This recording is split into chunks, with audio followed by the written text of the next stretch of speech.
এই দেখুন বন্ধুরা, আমার কর্তামশাই আমার জন্য বাজার থেকে একটা কাঁঠাল নিয়ে এসছে অনেক বলতে বলতে, তাও আবার ছোট। আমার একটুকু পোষায়নি, কিছু করার নেই, চলুন এটা দিয়ে একটা তরকারি বানানো যাক। তো এই যে কাঁঠালটাকে কেটে নিলাম, কেটে ভালো করে কেটে নিয়েছি। ভিতরটা বেশি পোক্ত না কিন্তু কাঁঠালটা, তো জলে কিছুক্ষণ ভিজিয়ে রেখেছিলাম কেটে।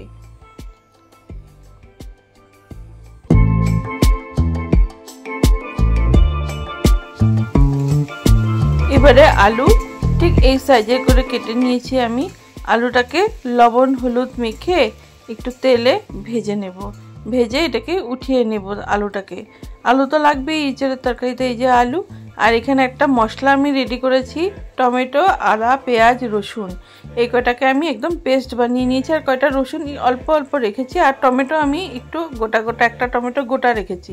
আর মশলার মধ্যে নিয়েছি ধনে জিরে আর লবণ হলুদ অল্প চিনি, এগুলো আমি একটা বাটিতে রেডি করে রেখেছি। এটা একটু জলে ভিজিয়ে রাখবো কিছুক্ষণের জন্য জল দিয়ে, তো তাহলে মশলাটা সফট হয়ে যাবে। এবার কড়াইয়ে তেল গরম করে ওই যে মশলাটা যে ছিল বানিয়েছি পেঁয়াজ রসুনের, এটা দিয়ে দিব এখন তেলের মধ্যে।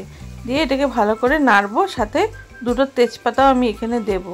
তো এটা একটু মানে মাখা মাখা করে মাংসের মতন করে রানবো আর কি।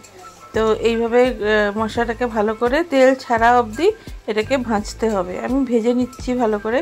তো ইঁচড়ের তরকারি খেতে কিন্তু আমার খুব ভালো লাগে। আমি দুইভাবেই বানিয়েছিলাম, নিরামিষভাবেও আর পেঁয়াজ রসুন দিয়েও। নিরামিষভাবেটা আমি আরও একদিন ভিডিও করব। তো পেঁয়াজ দিয়ে যেটা করেছি এটা করে দিলাম। আর এই যে অল্প আলু যে আমি ভেজে রেখেছিলাম, আলুটা এখন পেঁয়াজের সাথে ভালো করে এটাকে নাড়বো।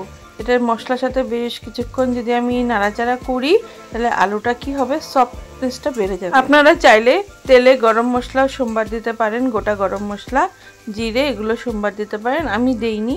তারপরে এই যে মশলাটা যে গুলে রেখেছিলাম, এই মশলাটা এখন আমি এই পেঁয়াজ আলুর সাথে ভালো করে মিশিয়ে দেব।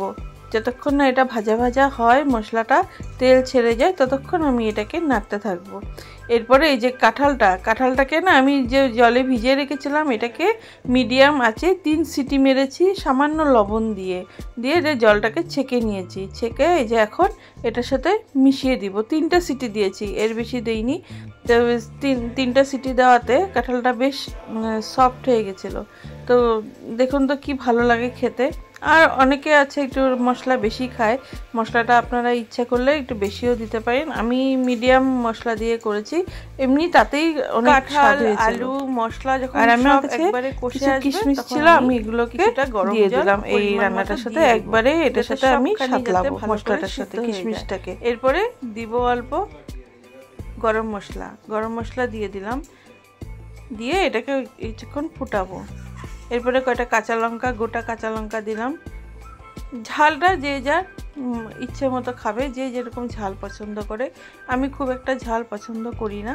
আর কিছুটা মিট মশলাও আমি দিলাম এর মধ্যে, যাতে সুন্দর গন্ধ একটা হয়। তো এইভাবে রান্না করলে কিন্তু ইঁচড়ের তরকারি খুবই স্বাদ হয় খেতে। ইঁচড়ের তরকারি তো অনেকে অনেকভাবেই রান্না করে, তো আমি এইভাবেই করলাম, করে আপনাদের সাথে শেয়ার করলাম। আর স্কিপ না করে প্লিজ আমার পুরো ভিডিওটা কিন্তু দেখবেন, খুব ভালো লাগবে। আর কমেন্টে অবশ্যই জানাবেন আমার তরকারিটা কেমন হয়েছে, ইঁচড়ের তরকারি। তো এই যে আমার ইঁচড়ের তরকারি প্রায় কমপ্লিট। এখন আমি ঘি এখানে দিয়ে দিব পরিমাণ মতো।